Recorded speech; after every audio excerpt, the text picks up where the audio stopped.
To know is to understand or to be aware of something with certainty, to possess information, knowledge, understanding, or experience, to recognize. How well do you know your spouse? Join us today for an exciting episode of the Marriage Classroom. Yes, good evening again.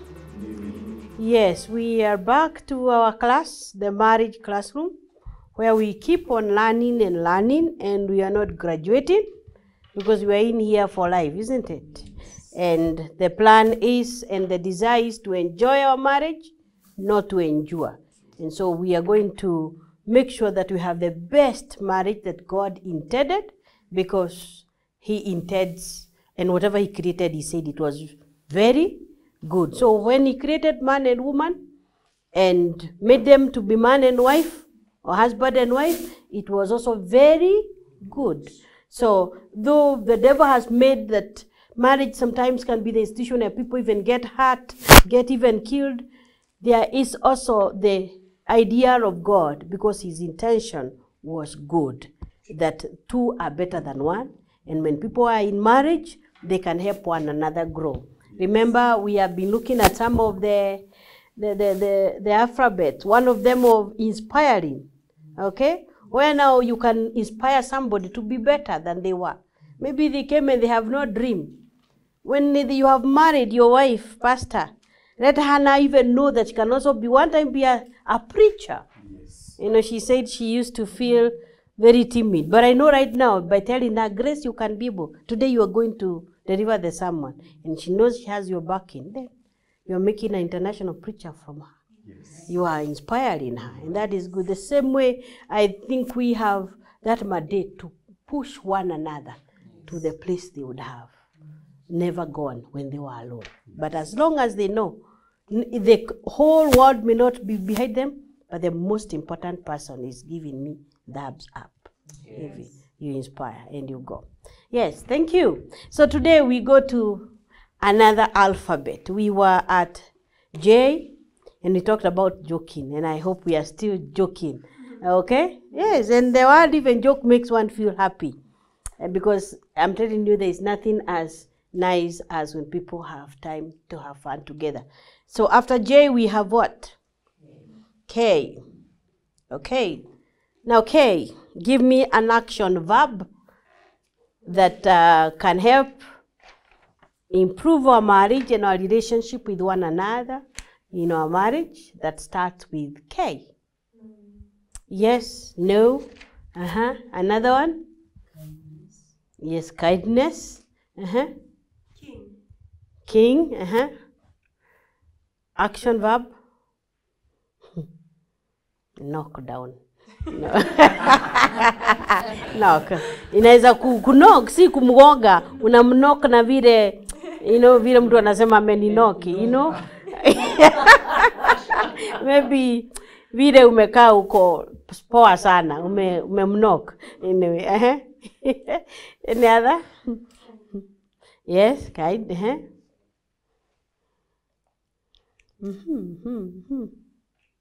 Mtihani gumu leo.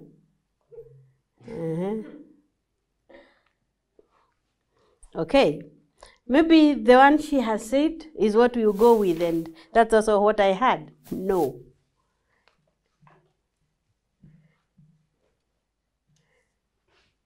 Know your spouse. Yes. Know your spouse. So, imagine you stayed with a person for about 20 years, and sometimes people can be strangers. Hata anasema, mimi sijui nimemkasirisha. Mumekaa naye miaka ngapi? 20. Na hujui nini fanye nini? Umekasirisha. Ameamka akiwa amenuna. Tu akae tu tutajua kile kitaiva. Sasa yeye, I mean, it's like you don't even care, you don't want even to know what really. I believe by the time God gives you those years, I'm looking at my life also, marrying at that age, tasema. Kwa camera. But there was that age, and I know 30 years now in marriage, I have lived, because I'm not yet 60, or I'm not even nearer, maybe somewhere after sunshine. sons after 50, but I have lived with him more years as an adult than I lived with my own siblings and my own parents. So I'm wondering whether there is anyone who can claim he knows me more than him. You know, sometimes your sisters will say, sisi tunajua brother yetu. Sisi tunajua dada yetu. Mi najua mtoto yangu. But even as a parent, you are only with her or with him for about 20-something years. And akiwa shule, humkuwa naye. So the person who has stayed with this person can be able to say, I know. Could be more definitely and truthfully your spouse, isn't it? Yes. Your brother, you might even be together, but there is no way you stayed together or slept in the same bed. But this stranger who came some years ago, for all those years, munaingia karumu kamoja tu. Okay? Yes. Then unasema humjui, unless you are not making any effort. But I want us to do an exercise today, even together with you viewers, on how well do you know your husband? How well do you know your husband or your wife? So, what do you mean by the word knowing? Kujua tu. Constance, haizi kuwa kujua tu.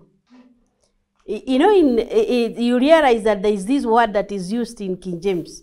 When it comes to the issue of a man and a woman sleeping together, King James using the word know. See ati yule namjua namfahamu. The Bible says, and Adam knew his wife. Okay? So, when we talk about, I'm not saying we go to that deep depth, but I'm saying, kusema yunajua mtu, si kusema, mi namjua, anapitianga pale, na ninaonanga anatoka pa, anaenda padio. That is not how to know. That is to see. Yes. Okay? Ulimuona, but hujumjui. Because hata ukiulizwa na jina yake, you don't even know. Yes, so give me an idea, Pastor. Personally, I believe knowing is being in, number one, a relationship, close relationship, close contact, that you understand the weakness and the strengths. Wow. Okay. Yes. You're in close relationship, close contact, but also you can even be able to say the strong parts of that person and even the weak parts. That means you have known that person. You can almost guess who it is. Yes, Leah? Getting to know somebody's personality. Personality entails a lot of things. Those are the strengths, weaknesses, emotions, and everything that entails that person. Yeah. True. And the knowing is beyond just saying nimemwona. You see, there are people who even can almost tell the shape or the image of their wives or their husband akipitia. Anasema, vile anatembea, that is my husband. Or that is my wife. Among others, can almost distinctively. Not only even the walking style, even the voice. Yes. And you know, even the vile anaendaga, unajua kama ameingia in your footsteps, you can know that one is him or somebody else. And this is because after staying with a person for that long, there is no reason why you should not know the person. So, Does it? In other words, can we say that there is no knowing if you are not closely relating? How do you know the person? So there cannot be a possibility of knowing a person that you're not close to. So you must be in close contact. True. Yeah, because... And not only contact, you also communicating. Yes. Because in communication and that interaction, I can almost know what makes you, like when we are talking about joking, if I will be able to know your funny bone. I mean, what would make George so happy? And if I made this, I know this, and I said this, he will get it. Because you have stayed with the person long. Yes, so you cannot split. Yes, Okay, so believe in knowing someone, first you have to develop some interest Yes. to the other partner, for you to know him or her better. And also when you develop the interest, you are able to relate with him or her in a close manner. When you're discussing your things, she or he can be able to be open to you. Yes. When you know someone, you can be able to trust and to open up to one another.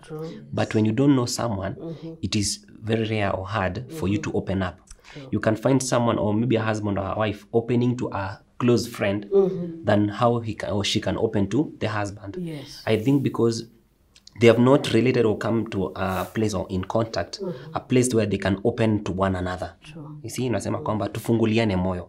And before nikufungulie moyo, you have to be my friend. You have to know me better. Yes. Love me and know me with my weaknesses, my stronghold. And you know, in that interaction, in that knowing, you are able to create that bond. True. And that's why it's very important, as I also tell the young people and my viewers, that when you talk about marriage, before even you think of marrying that person, kindly be able to be in a relationship, what we call courtship, where you find this person, you come to learn. You see, the problem is that we marry as strangers. Relationship, we are 3 months and people are just, you come home and it's like, you've never known this one snores and all that. Okay, I mean, you will never know that they snore, but before. But what I'm saying, you may find like it's so hard to get to know this person because you all get surprised at what they are. Like in case, let me give you an example. Fred was saying that I almost had no time to know my wife because as soon as we got married, she got pregnant. And she was a different person. She hated my shoes.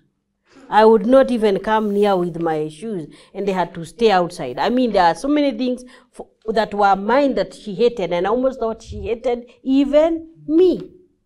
And the issue is this: you are dealing with a different person who is also struggling to understand herself. And so if you had no time that you had known this person is usually a happy person, not so moody, not so choosy, hapendi hii, anaona hii, anatapika, and you had, kwani huyu ni nani? And that can affect, because you may not even know. Once mtoto akikuja sasa ujue, sasa wewe umeachwa nje. Okay? It's important, because sometimes people don't know one another until wakimaliza, watoto wameenda ndio unaona, aya, I didn't know you can have time for me. Because all through, I had children taking care of them. Now it's like, I have no one else, it is you. So now I have time for you. But now it can be too late because another one has moved on. Attack your jokes. Yes?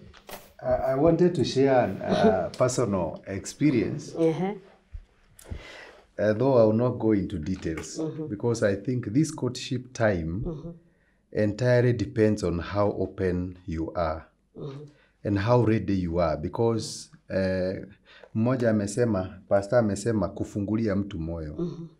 Is this person knocking? Because huwezi funguliwa if you are not making a knock. Because like ours, our case, our courtship is one of the amazing ones. It lasted for, hatutasema, but the shortest time. But within that short time, within 1 month, tulikuwa tunajuana hivi.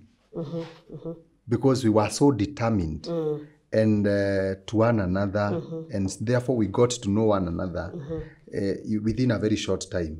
While others will stay for 5 years, 6 years in courtship, hata wengine 7, hata wengine 10, na unaona wanapoingia kwa ndoa hawajuani, because huyu alikuwa amefunga moyo na huyu amefunga, so there was something else. They were acting like they are courting, but they didn't have that openness. They only met to either have lunch together, and that's all. And so sometimes they don't even have time where you say your fears, your aspirations, your views. I mean, you know, like vision and all that.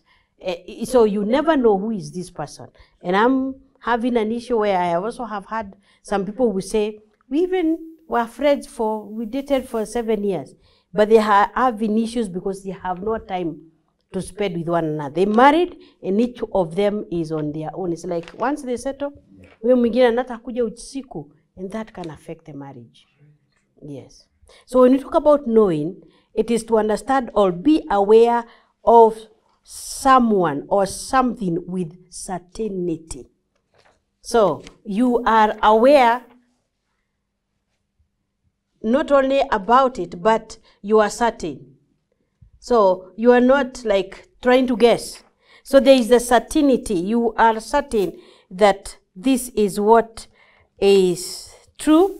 And then we also say that you also possess information or knowledge and or experience on something. So you can say, I have knowledge of this, I know how to drive, I know how to cook, because you also have what? Gained experience. Because as you've continued doing it, you have experience. So I believe that our knowledge of one another, knowing the likes of the other person, the dislikes, is where we've had an experience. We've been in this marriage and I love chips, but he doesn't like chips. Or somebody like, doesn't like fish and you like fish. But one time you thought, I'm treating her or taking her out. And then you are there ordering fish and it's like, hii mtu anakulaji na, with bones, piercing your mouth and all that. And so you realize she doesn't like fish. So what is your favorite and all that. So when you go somewhere and somebody's ordering, you can even order for her. I know what she's going to eat. I know what he's going to eat. Okay?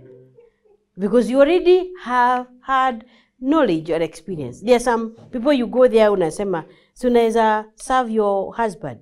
Mi sijui kile anaweza, sijui nini atakula. In that way, that one gives you one, what you call a red flag, unauliza. How comes these people are married? They even eat together. Doesn't know what the wife, either she has what you call it, reluctance to serve him, or actually, you don't know. But wengine ni kama kwa nini mserve, hiyo anasikia, that means she doesn't even honor the husband. Because we said you recognize first, then it's possible to, you can't feel to know a person unless now you're refusing. So you must be able to spend time together, or as we said, spend quality time together. Or sometimes when people say hang out regularly, how many times do you hang out, both of you? Or you are together? You see, sometimes it can even be they have gone to sleep, you are just together talking. That is also hanging out. And as you hang out, she tells you her day, you tell him your day, and what happens? You already are knowing one another. You know what has gone on in her life and his life. That is also another way of knowing. A time also to pray together. Very important. Knowing somebody is where now we are praying. What would you want me to pray for? Nikuombe nini? So the wife will tell you, ningetaka uniombee na hii na hii. Then the husband, if they are open, like what my sister was saying, Margaret, if people are together, they are able to share even things out. Yeah? So what will happen? When you are praying for me, it's like you are knowing also my desires, my things that are very important to me. And so what you do, you already know. Or you can say, my husband wants like this. Let me say like this, like, I know my husband has always wanted to be in politics, but we had to agree. And I told him, I don't think I would want to be struggling with children when they are young and somehow not even certain of, to care. Let's watoto watoke kwetu kwa mikono waende, and then it's like, that is the only other thing that remains. And I told him I will support you. So I know that I have always known. And when he wanted to be the Coopet chair, I supported him because I knew that is his. So once I know, then even when I'm praying knowing he has already shared so that's how we know one another. Like maybe he knows what is your dream. She knows maybe, you may be a pastor, but there's always that time you say, Mungu akinipea neema na akinisaidia, ningetaka hii huduma iende mpaka hapa. Naye akijua atakuwa And so that is the dream of my husband. That's the dream of my wife. because she has shared or he has shared. Okay, and when you pray together, again, there is also that part of where we go back to where we learned last time. We play. We have said it's important to pray together. You are reading the Bible and praying together, but there is also this. Yes, this one. Kama wengine hawana tofauti, atasema pray and pray. Okay? Na sitaambia mtu ajaribu, nistaki, tunaweza cheka by the way. Tupe mtu atuchekeshe hapa. Pastor sema zote. Pray and play. I know, wewe ni wa Rift Valley, lakini pia mtu wa kwetu Murang'a atakwambia yote. Anyway, all of them are pray and yes. Also, to add on that, I was remembering there was once the late Dr. Monroe said that, for example, the woman you marry is not particularly the woman of your dreams or the woman usually in your visualization. But I believe she is a raw material. True. And for you, for example, a marriage, when you always marry, or maybe like a marriage couple, it's a new beast, yeah? And you don't know, maybe in courtship time, you have not get time to know each other openly. But I also believe that for this woman, if she's a raw material, and the real woman is in your head, for you to cultivate her and to bring out the real woman and to impact in this real woman. Yes. You see, this woman was laid in a very different background. This man was laid and brought up in a very different background. For real, you don't know each other. Kwa sababu hata in courtship, kitu tunafanyanga, I try my level best to show my best. You see, and my positive, best leg forward. Exactly. Na yeye pia ananionyesha on her best. But on the negative, we don't know. Yes. So ndio tukuje tujuane in marriage, that is the real field. Yes. That is like the battlefield. Where the true colors. We say rubber meets the road. Exactly. Yes. You see. So pale, for me, for example, to be able to bring out the best woman, you know, to bring out the wife in her and the real woman in her, I have to know her. Yes. You know, it's a must for me to know her, to develop interest in her. And also when I know her negativity, when I know her weaknesses, I don't take it on the negative side. I should know that she is a human. And the real woman is in me. So it is my duty to know what I have to change in her. The ideal woman, what you want to make out of her. Exactly. So get the raw material and work on it. Yes. To be your woman. Yes. Okay. So sometimes you can, as you said, you can, sometimes you pray together, you can ask questions to one another and listen to one another. When I'm giving her an ear to listen, I'll be able to understand her point of level. Okay. I'll be able to understand what to change in her, and she'll be able to change me to be a better person. True. Yes. Wow, that's very good. So you realize that there is that part where we work on one another. So we don't have a perfect mate. We don't have a perfect husband. We don't have a perfect wife. And that idea of the perfect one, what you get, work on it. Yes. In fact, it is, somebody said, it's not about the cards you get in any game. It is how you play those cards, how you deal with them. It's what makes the difference. Because sometimes we keep saying, I got this, I got this. No, you got what you can play with. So that wife and that husband you have, if you have an ideal one who mnaweza pray together and play together, now you make sure that this is what you are working on by listening to one another, what we said, inspiring one another, honoring one another. Then you realize you are growing together and we are growing better together. And when you grow better together, what happens? I keep saying that when it is marriage, when you start marriage, it's like you have planted a seedling of a fruit tree, a very juicy fruit tree. But what happens?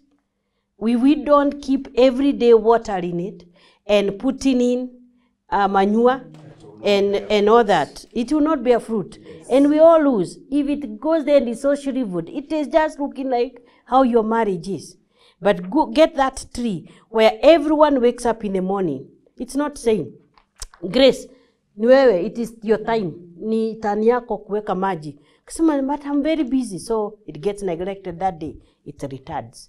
But George, you can say it may be her, but she's busy. I can assist her. It is our three. Yes. So you don't say it was you, it was you, it was you. What happens if it dies? It is your marriage that is dead. But if it flourishes, you put manure, you put water every day, it grows. You're looking at it, the fruits are for your growth, for your benefit. Yes, Rev. I just wanted to make a contribution regarding knowing your partner. Yes. I was brought up in some earlier days in churches where we used to go to youth camps. And in those youth camps, you meet a girl because you are all youths. It was a youth camp, not a convention, but a youth camp. And you'd get somebody or a gentleman proposing for marriage. That in the youth camp? Yes, right there. Utakubali nikuoe. Now, the question is, who is this that you are marrying? True. And therefore, it killed so many marriages of those days. Or those marriages, even if they are thriving today, you get that they have so much wamevumiliana sana.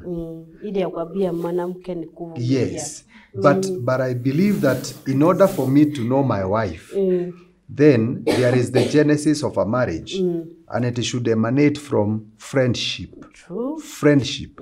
Like myself and my wife, we were just friends, and nobody had intentions of getting married to the other. And therefore, that friendship made us open, bila kuficha chochote, kwa sababu sina shida, ni rafiki. Amwambia mambo yote, kila kitu. And therefore, it was easy for us. Now when we decided that we're going to get married, tayari tunajuana. Unajua weaknesses. Now I understand what you are saying. Within a month, you had known one that, because you were friends before. Yes. What I'm saying is sometimes there are people who meet and they start planning for marriage because they have agreed, not even knowing one another. Yes. You don't even know what are their dreams. Mkewana ndio anasema mimi nilikuwa nataka kusoma na ameshapata visa ya kwenda kusoma.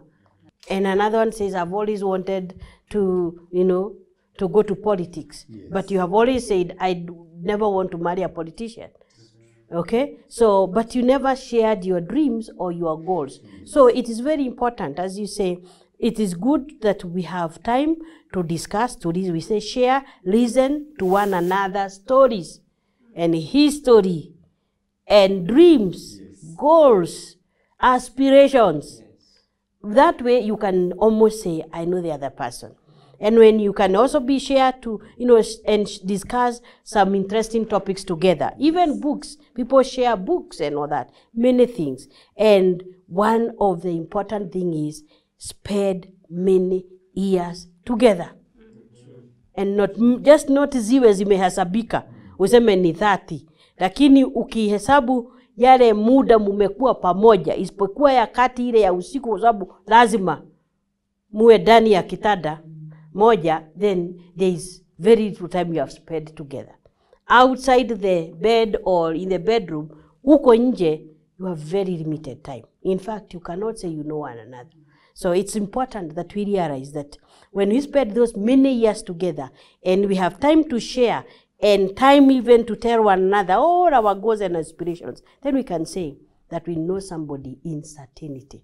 But I'm sure we cannot say, even those old people who are at 80, they would still say they are discovering things about their wives and about their husbands. So I'm not saying that we will be 100% sure, but at least we are going towards that.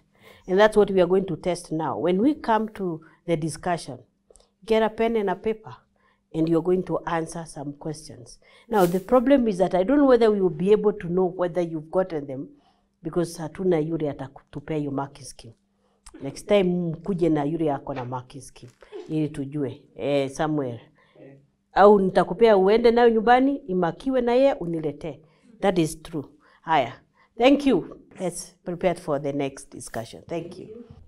To know is to understand or to be aware of something with certainty, to possess information, knowledge, understanding, or experience, to recognize. How well do you know your spouse? In today's discussion during the break, we have this time to discuss what we have learned today. We have learned about how to know our spouse, isn't it? Yes. And we said how many, we have many ways of knowing. But one of the things is that we must be able to relate, to interact, and that interaction is the time we spend together. When the time we also interest in one another's issues and share, and at least by the way we can almost say, I know my friend, or I know my husband, I know my wife. So now, and our viewers, we are going to take a quiz. Najua ni vizuri kusoma na kufanya mtihani. Haitakuwa gumu sana kwa sababu answer ni wewe uko nayo. So even you at home, prepare, get a pen and a paper. The answers is only one word, so it doesn't take you a lot of time. So once you are ready, we can start, because I want us to do 10 questions. Now, we only have at least one now couple here. How do you tutapata matokeo yao immediately? But the rest would want them to know what happened. So wengine na watuma na assignment nyumbani, they will do it, and it's going to be marked by their husbands or their wife, like Sammy, and I would want the marks written by and signed by your wife, Jacinta. Adike hapo, Jacinta ndiye amemark na akupee percent. Yes, so kindly, next lesson, I would want to get the marks. And I'm serious. We are serious too. Very serious. So I want the answers or what you got. So 10 questions. I hope you are ready. Yes. Yes. So, and the exercise is just called, how well do you know your spouse or your wife? You can write there, how well do I know my wife? How well do I know my husband? So, you don't have to do a lot of thinking. You said if you know her, you know him, this will be straight answer. Question 1. What is your spouse's or your wife's or husband's favorite food or dish?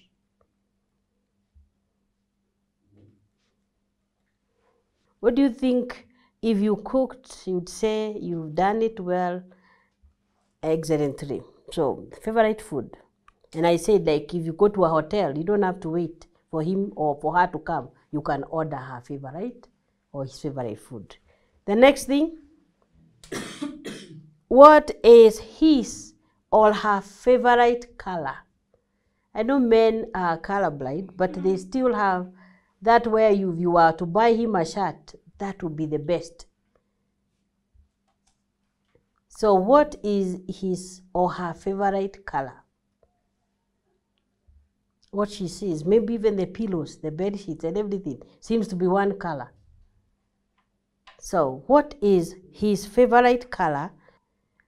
What about his favorite fruit? Matunda. You have so many fruits, but sometimes you find akipita hapo kuna ile atakuja nayo. Hata kama hanunui matunda, kuna ile atakuja nayo. And or she has to buy that one. What is her favorite fruit? We are there? And I hope our viewers, you're following and you have answered that one. That is the third question. Fourth question. What is your husband's or wife's best friend? Kuna hilo unajua saa hii hata ukimkosa unasema najua work with so and so, or she is with so and so, or she is talking in a phone and she is saying, you are saying najua wanaongea na so and so. Huo ndio mnaongea sana. So who is your husband's or wife's best friend?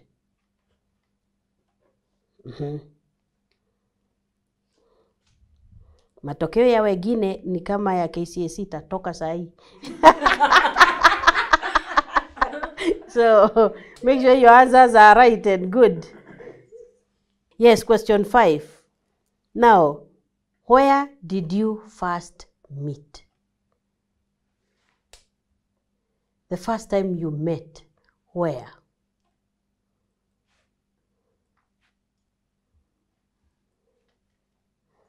I want to go to the details of asking how he was dressed or she was dressed, because I know wanaume wataaguka flat. Even the dress? Yes. But I want you to tell me where you first met. That's question 5. Question 6.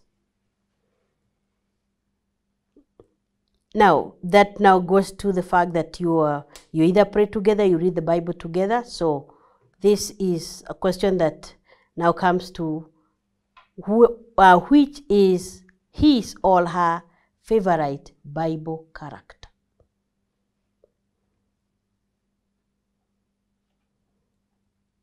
Akisema Biblia, who impresses her so much? Who impresses him so much in the Bible? It talks about him or talks about her.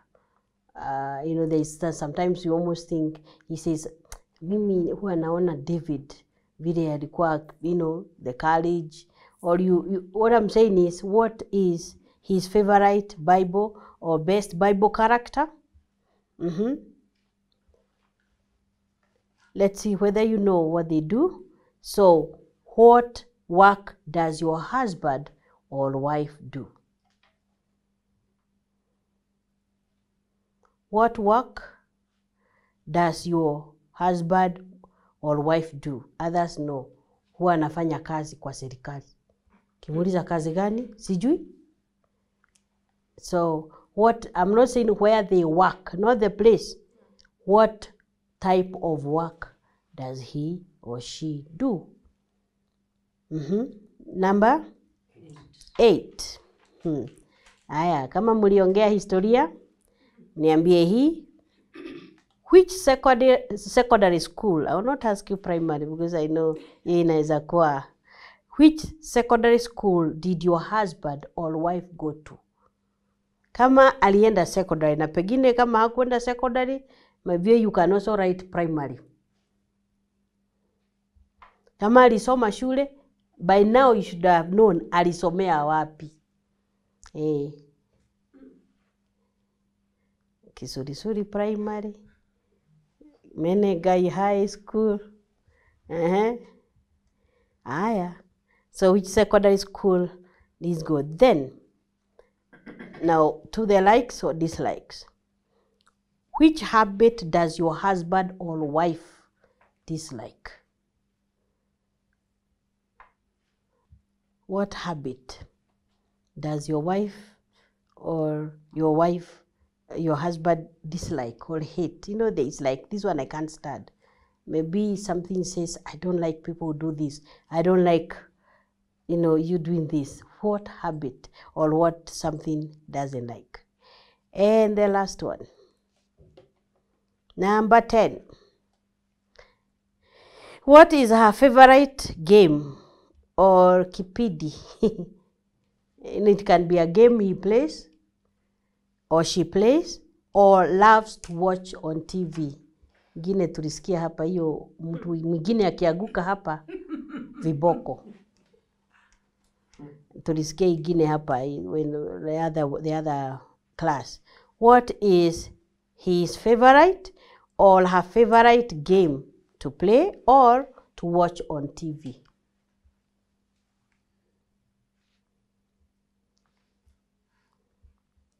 And we have 10 questions. So, now the only opportunity we have right now is for only 2 people here to give us the answer. So, exchange your books. Mnajua shule vile mlikuwa mnaambiwa exchange your books? Exchange your books and mark. Do I give you a different pen? Nani yako na kalamu different? Now that we have only blue. Okay, you can mark with blue. So we are giving you those few minutes. Please mark for us and give us the answer. So we are waiting for the marking from Council. Kenya is an examination council. George and Grace. So the rest, what you're going to do is Constance, pereka mtihani nyumbani, isahihishwe na uniletee marks next time. Leah, the same. Nataka hiyo na signature ya mwalimu yule amemark. Unanielewa? Karibu niitize namba ya simu ili ni confirm. Unajua ile shule anasema ku confirm. The same with you, Margaret. Nataka answers. I mean marks na imesainiwa. It's well. Sami hapa? Yes. Jacinta assign hapo na unaweza mpea naye afanye uniletee yake. By the way, it's possible. Give, even as you give your husband to mark, mpesi umekopi maswali. Then you can even give you a time you can take a photo of the questions, umpeleke afanye naye uniletee, you mark and then you know whether you know another. Okay, we are ready for the results. Nani makoha atatu who is going to announce the results? Now we are going to make out of 10, eh? So Mr. Sami is our examination officer. So hii ilikuwa ya nani? Ya George. Yeah, Grace. This is for Grace to the husband. Yes. Okay. So Grace alipata ngapi? Out of 100. Or 10 questions. For the 10 questions, she got only congratulations. She got all of them. Wow. Wow, 100%. 100%. Congratulations. Wow. It Wow. seems they know each other very well. Yes. Yes. The other results, can Leah announce the results now of George? Yes, George, index number 101. 511, index 511-503-009. Mr. George has scored 10 out of 10, converted to 100. It's 100%. Wow. Okay, wow. That really, I think, may have made the exam a bit harder, isn't it? Yes. It was simple. Ilikuwa boga sana. Inaitwa boga sana. But anyway, what? Maybe not to all of us. Not to all of us. We'll find next time. You find next time. Na hakuna kubadilisha answer. Okay? So let's see. It's also a way of growing. So kindly take the whole reminding. Yes. Kwa sababu nimekumbuka mpaka penye tulikutana na alikuwa amevaa nini. What? That is very, that takes you back there. Yes. The dressing code, the color, mpaka vile kwa nini nilimpenda. Now you can see now why those memories are important. Knowing. So I think we have had a good time to know another. I'm also challenged. I also would want to do this. I wish she was around so we mark. But anyway, it is important that we know one another. And beyond even, what we share, even we can also share in our hearts, where we can even connect with our own emotions. Thank you so much, viewers. I believe hata wewe umefanya mtihani, ukitaka nione, unaweza piga picha, unitumie kwa WhatsApp. Let me see your score.